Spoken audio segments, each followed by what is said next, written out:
আজকে আমি রান্না করব মাছের ডিমের ঝাল। মাছের ডিমের ঝাল করার জন্য নিয়েছি 250 মণ মাছের ডিম, আলু, জিরে তেজপাতা, হলুদ, লঙ্কার গুঁড়ো, আর আছে এখানে আদা 5 গ্রামের মতন, রসুন একটা গোটা, আর 1.5 খানা পেঁয়াজ বড়। এবার যেটা আমি গ্যাস ধরাবো, গ্যাসটা ধরিয়ে নিয়েছি, কড়াইটা বসিয়ে দিলাম। কড়াইটা একটু গরম হোক। কড়াইটা গরম হয়ে গেছে, তেল দেবো। তেলটা গরম হয়ে এসছে, আস্তে আস্তে আমি বড়াগুলি দেবো। এগুলো খুব গায়ে ফোটে।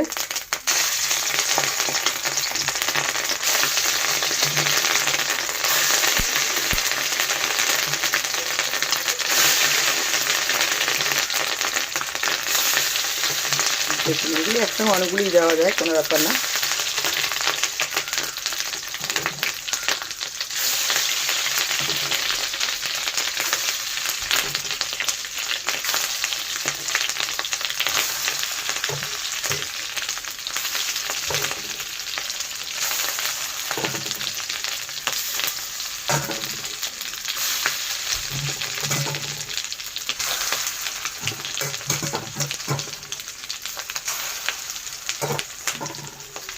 দিয়ে দিলাম এইগুলি। এই বড়াগুলি আমি কিন্তু কাঁচা কাঁচাই উল্টে দেবো, কারণ নইলে বড়া কিন্তু এত শক্ত, ঝোলে দিলে বড়া কিন্তু একদম শক্ত হয়ে যাবে।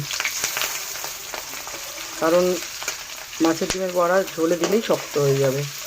যেহেতু এটা মাছের ডিম, এটা আপনাকে একদম নরম থাকতেই 1 পিঠ করে হবে হালকা হালকা, আর ঝোলে দিয়ে দিতে হবে। এখানে আমি এই পিঠটা অল্প একটু হবে, তুলে নেবো সব, নইলে ঝোলে দিলে না একদম শক্ত হয়ে যাবে ঝাল করলে। এটা 1 পিঠ ভাজা হয়ে গেছে আমার, আমি এগুলো তুলে নেব। আমি বড়া কখনো একদম বেশি ভাজি না। দেখুন এগুলো কিন্তু ভিতরে কাঁচা কাঁচা থাকবে, সেই হিসাবে তুলতে হবে, তাহলে ঝোলে দিলে ঝোল বড়া, অনেকে বড়া করে ঝোল করে মাছের ডিমে, পুরো শক্ত ইটের মতো, ও ভালো লাগে না খেতে। বড়া নরম না হলে ভালো লাগে না। ওই জন্য কড়াইতে দিয়েই মাত্র উল্টে দিয়ে ওই পিঠটাও উল্টে দিয়ে তুলে দিলেই সবচেয়ে ভালো হবে, তাহলে ঝোলে দিলে ঝোলটাও ভালো লাগে।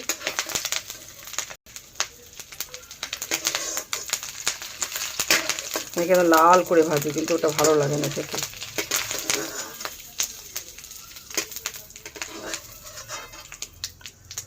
এই দেখুন, তাও আমার 1 পিঠ করে যে একদম নরম, এই যে এরকম নরম নরম থাকবে, ভিতরটা পুরো কাঁচা থাকবে, তবেই বড়াটা তুলতে হবে। কারণ শক্ত করে ভাজলে ওইটাকে ঝোলে দিলে না স্বাদ হবে না কিচ্ছু হবে। এতে আর একটু তেল দেবো, এর আর একটু তেল দিয়ে দেবো আমি।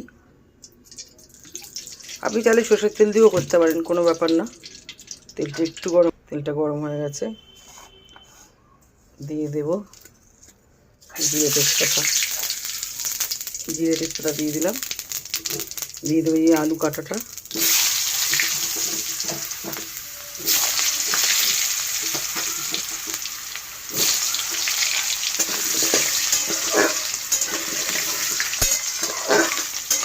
আলুটা একটু লাল লাল হবে, আলুটা ভাজা ভাজা হবে।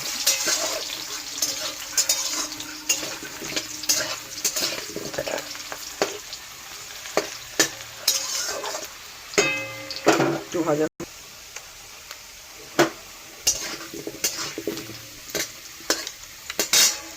আলুটা ভাজা হয়ে গেছে। আদা, রসুন, পেঁয়াজ আর একটা টমেটো বাটা আছে, এটাকে দিয়ে দিলাম।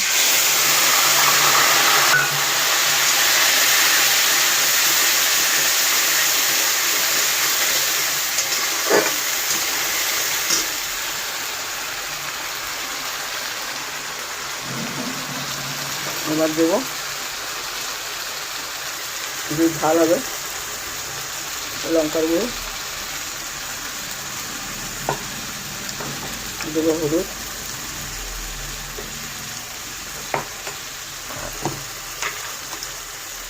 স্বাদ মতো নুন,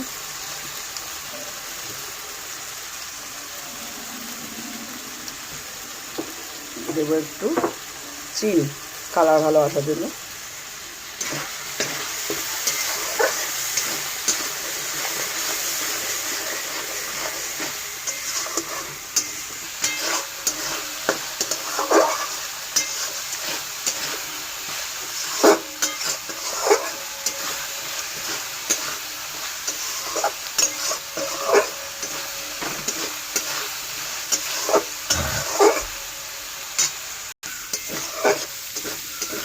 এবার আমি স্লাইড একটু জল দেবো তেলটা বেরানোর জন্য।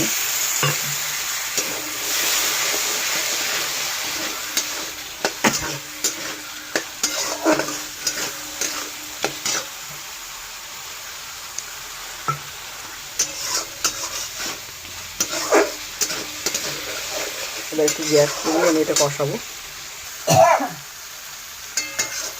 তেলটা বেরিয়ে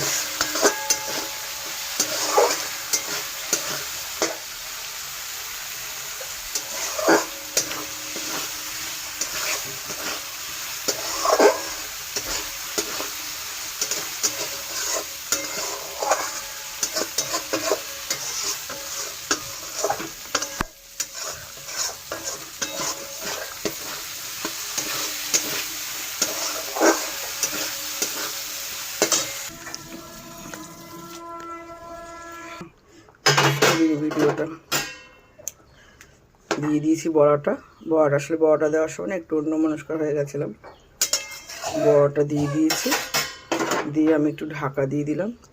বড়াটা এই টাইমটা দিলেই সবচেয়ে ভালো, মানে ঝোলটা দেওয়ার সঙ্গে সঙ্গে বড়াটা দিয়ে দিলে ঝোলটা ঢুকবে বড়ার মধ্যে, ভালো লাগবে খেতে। ঢাকা দিয়ে গ্যাসটা আমি একদম কমিয়ে বসিয়ে দেবো।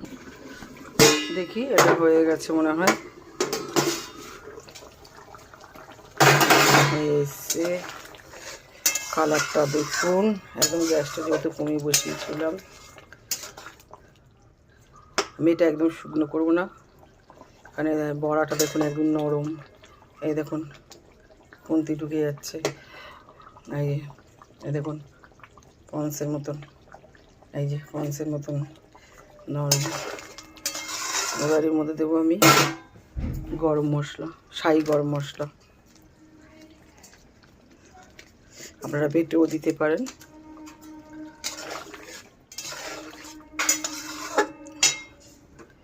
গ্যাসটা বাড়িয়ে দিই।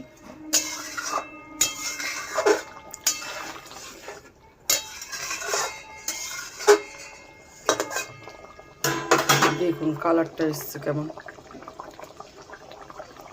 এবার আমি গ্যাসটা অফ করে দেব।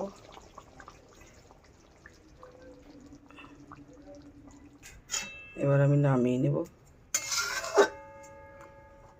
এটা নামিয়ে নিই।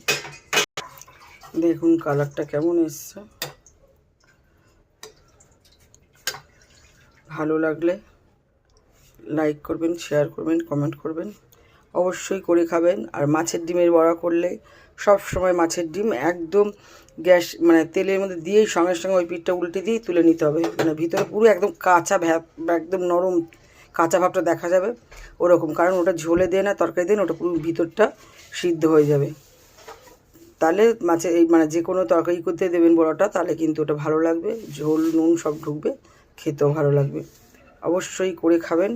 আর লাইক তো একটা অবশ্যই, কমেন্টও করবেন।